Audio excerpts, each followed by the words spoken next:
రాష్ట్రంలో రేవంత్ రెడ్డి సీఎం అయ్యాక 600 మంది రైతులు ఆత్మహత్యలు చేసుకున్నారని ఆరోపించారు కేటీఆర్. ఇందిరమ్మ రాజ్యం అంటే అక్రమ కేసులు, నిర్బంధాలు అని చెప్పారు. ఇందిరమ్మ ఎమర్జెన్సీని తలపించేలా రాష్ట్ర ప్రభుత్వ పాలన ఉందని ఆరోపించారు కేటీఆర్. సీఎం రేవంత్ రెడ్డి తన గౌరవాన్ని నిలుపుకోవాలని లేదన్నారు. 4 డైలాగులు కొడితే పనులు కావని, ప్రజలకు ఇచ్చిన హామీలు అమలు చేయాలన్నారు. కేసీఆర్ పై అడ్డగోలుగా వ్యాఖ్యలు చేసినందుకు సీఎం రేవంత్ బేషరతులు క్షమాపణలు చెప్పాలన్నారు. రైట్, ఇదే అంశానికి సంబంధించి మరింత సమాచారాన్ని మా కరెస్పాండెంట్ సవీన్ లైవ్ ద్వారా అందిస్తారు. సవీన్, చెప్పండి. మొత్తం 2 గంటల పాటు ఈ ఎపిసోడ్ కొనసాగింది. ముఖ్యంగా సీఎం రేవంత్ రెడ్డి ఇటీవల ఒక బహిరంగ సభలో 10 ఏళ్ల బీఆర్ఎస్ పాలనా కాలంలో రైతులకు ఎంత మేలు జరిగింది, కాంగ్రెస్ పార్టీ అధికారంలోకి వచ్చిన తర్వాత ఎంత మేలు జరిగిందో చర్చకు సిద్ధమంటూ రేవంత్ రెడ్డి బహిరంగ సవాల్ విసిరారు. ముఖ్యంగా బీఆర్ఎస్ అధినేత మాజీ ముఖ్యమంత్రి కేసీఆర్ అసెంబ్లీలో చర్చకు రావాలంటూ రేవంత్ రెడ్డి బహిరంగ సవాల్ విసిరారు. ఈ బహిరంగ సవాల్కు BRS party working president KTR స్పందించారు. ప్రధానంగా రేవంత్ రెడ్డి స్థాయి కేసీఆర్ది రేవంత్ రెడ్డి స్థాయి కేసీఆర్కు సరిపోదు, రేవంత్ రెడ్డికి మేము సమాధానం చెప్తామంటూ BRS party working president KTR ఈ సవాల్ను స్వీకరించారు. అందులో భాగంగానే ఈరోజు ఉదయం 11 గంటలకు సోమాజిగూడ ప్రెస్ క్లబ్ వద్దకు వస్తాను, రైతాంగానికి బీఆర్ఎస్ హయాంలో బీఆర్ఎస్ అధికారంలో ఉన్న 10 ఏళ్ల కాలంలో ఎలాంటి మేలు జరిగింది, కాంగ్రెస్ పార్టీ అధికారంలోకి వచ్చిన తర్వాత ఎలాంటి మేలు జరిగిందో చర్చిద్దామంటూ రేవంత్ రెడ్డికి సవాల్ విసిరారు. ఉదయం 10 గంటలకు తెలంగాణ భవన్కు చేరుకున్నారు. ఆ తర్వాత తెలంగాణ భవన్ నుంచి బీఆర్ఎస్ పార్టీ నాయకులతో కలిసి సోమాజిగూడ ప్రెస్ క్లబ్ వద్దకు వచ్చారు. సోమాజిగూడ ప్రెస్ క్లబ్ వద్ద కొద్దిసేపు బీఆర్ఎస్ పార్టీ నేతలు నినాదాలు చేశారు.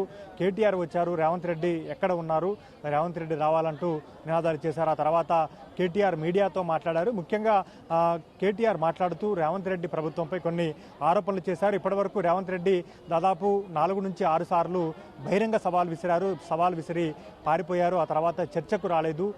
కేసీఆర్ అసెంబ్లీలోనే చర్చ చేపట్టాలంటూ గతంలో అనేక సార్లు ప్రభుత్వానికి లేఖ రాశారు. కానీ ప్రభుత్వం అసెంబ్లీలో చర్చ చేపడుతుంది, కానీ ప్రధాన ప్రతిపక్షమైన బీఆర్ఎస్ పార్టీకి మైక్ ఇవ్వడం లేదు, మైక్ కట్ చేస్తున్నారు. అసెంబ్లీలో ఫార్ములా ఈ కార్ రేస్, గతంలో నా పైన అభియోగం మోపినటువంటి ఫార్ములా ఈ కార్ రేస్పై చర్చ పెట్టాలంటూ అసెంబ్లీలో డిమాండ్ చేశాము. ఒక రోజంతా బీఆర్ఎస్ సభ్యులు అసెంబ్లీలో ఆందోళన చేసినా దానిపై అసెంబ్లీలో చర్చ పెట్టలేదు. ఇక ఫార్మర్స్ సమస్యలపై కూడా అసెంబ్లీలో చర్చ పెట్టాలని డిమాండ్ చేసినా కాంగ్రెస్ ప్రభుత్వం అసెంబ్లీలో చర్చ పెట్టలేదు. కొడంగల్లో ఓడిపోతే రాజకీయ సన్యాసం తీసుకుంటానని చెప్పిన రేవంత్ రెడ్డి మల్కాజ్గిరిలో ఎంపీగా పోటీ చేసి గెలిచారు. జీహెచ్ఎంసీ ఎన్నికల్లో బీఆర్ఎస్ సొంతంగా అధికారంలోకి వస్తే జీహెచ్ఎంసీ మేయర్ పీఠాన్ని కైవసం చేసుకుంటే రాజకీయ సన్యాసం తీసుకుంటానని చెప్పిన రేవంత్ రెడ్డి తర్వాత రాజకీయాల్లో కొనసాగారు. మాట మీద నిలబడే మనస్తత్వం రేవంత్ రెడ్డికి లేదు. ఇప్పటికే బీఆర్ఎస్ అధికారంలోకి వచ్చిన తర్వాతనే రాష్ట్రంలో రైతాంగానికి మేలు జరిగింది. రైతు బంధుతో పాటు రైతు రుణమాఫీ, అదేవిధంగా కాళేశ్వరం ప్రాజెక్టుతో పాటు ఉచిత విద్యుత్తు, ఇట్లాంటి అనేక అంశాలు రైతులకు మేలు చేసే విధంగా రైతు బీమా లాంటి సౌకర్యాలు బీఆర్ఎస్ హయాంలో కల్పించాము. కాంగ్రెస్ పార్టీ రైతులకు 2 లక్షల రూపాయల సంపూర్ణ రుణమాఫీ చేస్తామంటూ అధికారంలోకి వచ్చింది. అరకొరగానే రైతు రుణమాఫీ చేశారు. 40,000 కోట్ల రూపాయలు రైతు రుణమాఫీ చేయాల్సింది కేవలం 20,000 కోట్లు మాత్రమే చేశారు. రైతు భరోసా ఎకరానికి 15,000 రూపాయలు ఇస్తామంటూ చెప్పి ఇప్పటికే 2 విడతలుగా రైతు భరోసా ఎగ్గొట్టారు. ఎన్నికల కోసం పార్లమెంట్ ఎన్నికలకు ముందు ఒకసారి రైతు భరోసా వేశారు. ఇప్పుడు స్థానిక సంస్థల ఎన్నికలను దృష్టిలో ఉంచుకొని రైతు భరోసా వేశారు. రైతులకు వరి పంట పండించిన వారికి బోనస్ కింద ఎకరాకు బోనస్ కింద 500 రూపాయలు బోనస్ ఇస్తామని చెప్పి పూర్తి స్థాయిలో అమలు చేయడం లేదు. కాంగ్రెస్ పార్టీ అధికారంలోకి వచ్చిన తర్వాత రైతాంగానికి ఏ అంశాలు అమలు చేస్తాము అనే దానిపైన రాహుల్ గాంధీని వరంగల్కు తీసుకువచ్చి రైతు డిక్లరేషన్ అమలు చేశారు. అదేవిధంగా యువత విషయంలో, నిరుద్యోగుల విషయంలో కూడా రాహుల్ గాంధీని అశోక్ నగర్కు తీసుకొచ్చి అనేక రకమైన హామీలు ఇచ్చారు. సరూర్ నగర్ ఇండోర్ స్టేడియంలో ప్రియాంక గాంధీ చేత యూత్ డిక్లరేషన్ను ప్రకటించారు. యూత్ డిక్లరేషన్ కింద 4,000 రూపాయల నిరుద్యోగ భృతితో పాటు సంవత్సరానికి 2 లక్షల ఉద్యోగాలు ఇస్తామంటూ చెప్పి ఇప్పటివరకు కాంగ్రెస్ పార్టీ అధికారంలోకి వచ్చిన తర్వాత సొంతంగా కాంగ్రెస్ పార్టీ ప్రభుత్వం 6,500 మాత్రమే ఉద్యోగాలను భర్తీ చేసింది.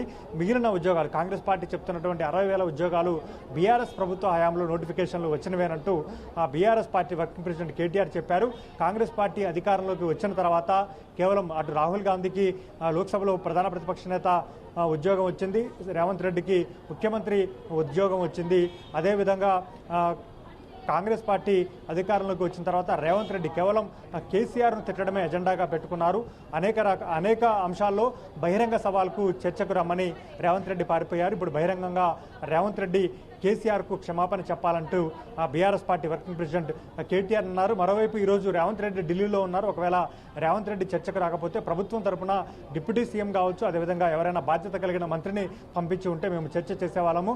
మరొకసారి రేవంత్ రెడ్డి చర్చ చేయాలనుకుంటే మేము రేవంత్ రెడ్డి టైము ప్లేసు ఏ అంశంపై చర్చ చేస్తారో డిసైడ్ చేయాలి, ఖచ్చితంగా మేము చర్చకు వస్తాము.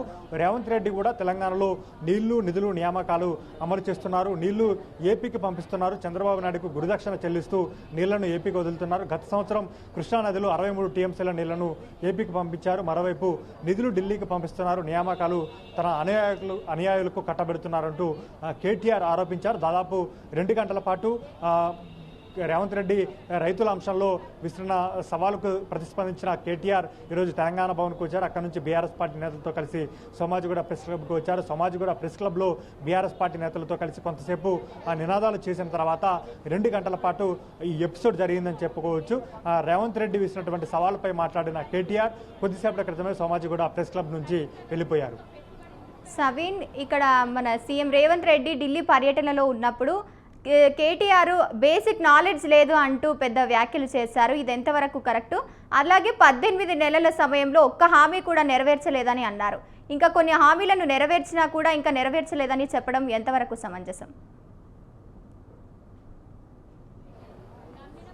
రేవంత్ రెడ్డి పదే ఢిల్లీ వెళ్తున్నారు. కేవలం ఢిల్లీకి మూటలు ఇచ్చి తన ముఖ్యమంత్రి పదవిని కాపాడుకోవడం కోసమే రేవంత్ రెడ్డి ఢిల్లీకి వెళ్తున్నారు. ప్రస్తుతం రాష్ట్రంలో ఎరువుల సమస్య ఉంది. యూరియా సరిపడా రైతులకు రాకపోవడంతో యూరియా పంపించాలంటూ ఇప్పటికే రాష్ట్ర ప్రభుత్వం తరఫున కేంద్రానికి లేఖ రాశారు. ఈ అంశంపై కేంద్ర మంత్రులతో రాష్ట్రానికి సంబంధించిన పలు అంశాలపై మాట్లాడేందుకు రేవంత్ రెడ్డి ఢిల్లీ వెళ్లారని ఒక కాంగ్రెస్ నేతతో మాట్లాడినప్పుడు నాకు చెప్పారు. కానీ రేవంత్ రెడ్డి తన పదవిని కాపాడుకోవడం కోసం మాత్రమే ఢిల్లీ పర్యటన చేస్తున్నారు, ఢిల్లీకి మూటలు పంపిస్తున్నారు అనే విధంగా కేటీఆర్ రేవంత్ రెడ్డిని ఉద్దేశించి కామెంట్స్ చేశారు. మరోవైపు కాంగ్రెస్ పార్టీ అధికారంలోకి వచ్చిన తర్వాత 6 గ్యారంటీలు 420 హామీలు ఇచ్చింది.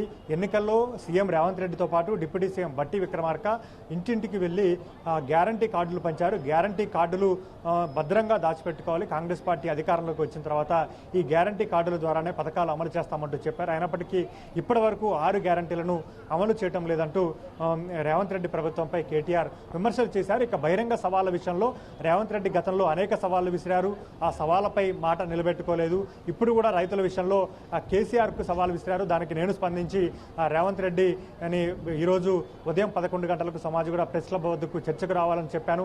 కానీ రేవంత్ రెడ్డి రాలేదు. రేవంత్ రెడ్డి రాకపోయినా తన క్యాబినెట్లో ఉన్నటువంటి ఎవరైనా మంత్రిని పంపించినా మేము ఖచ్చితంగా చర్చ చేసేవాళ్ళము. కానీ అటు కాంగ్రెస్ పార్టీ నుంచి మంత్రులు ఎవరు రాలేదు, కాంగ్రెస్ పార్టీ నుంచి ఎవరూ రాకపోవడంతో కాంగ్రెస్ ప్రభుత్వం పైన రేవంత్ రెడ్డి సర్కార్ పైన కేటీఆర్ విమర్శలు చేసి ఈ 18 నెలల పరిపాలనా కాలంలో రేవంత్ రెడ్డి ప్రభుత్వం ఎన్ని హామీలు ఇచ్చి ప్రజలకు మోసం చేసింది అనే అంశాలను వివరించిన తర్వాత కేటీఆర్ ఇక్కడి నుంచి వెళ్ళిపోయారు.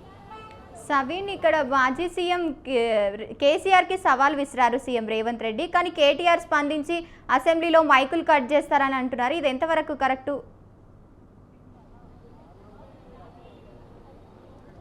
కేసీఆర్కు సవాల్ విసిరామని కాంగ్రెస్ నేతలు చెప్తూ ఉన్నారు. చర్చకు స్పందించాల్సింది కేసీఆర్ చర్చకు రావాలి. కానీ BRS party working president KTR కావచ్చు, మిగిలిన బీఆర్ఎస్ నేతలు రేవంత్ రెడ్డి స్థాయి కేసీఆర్కు సరిపోదు, మేము సరిపోతాము, రేవంత్ రెడ్డితో చర్చ మేము చేస్తామంటూ BRS party working president KTR స్పందించి ఈరోజు చర్చకు రావాలంటూ సమాజిగూడ ప్రెస్ క్లబ్ వద్దకు వచ్చారు.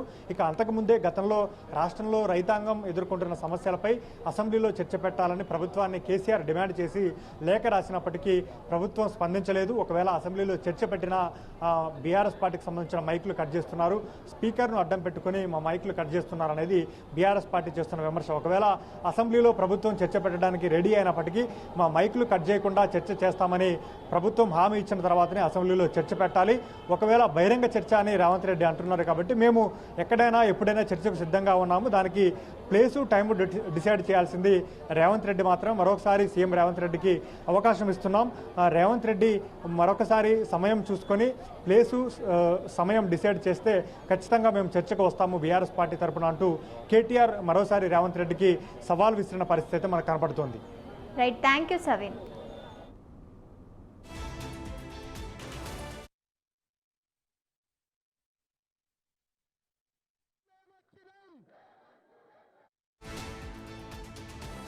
రేవంత్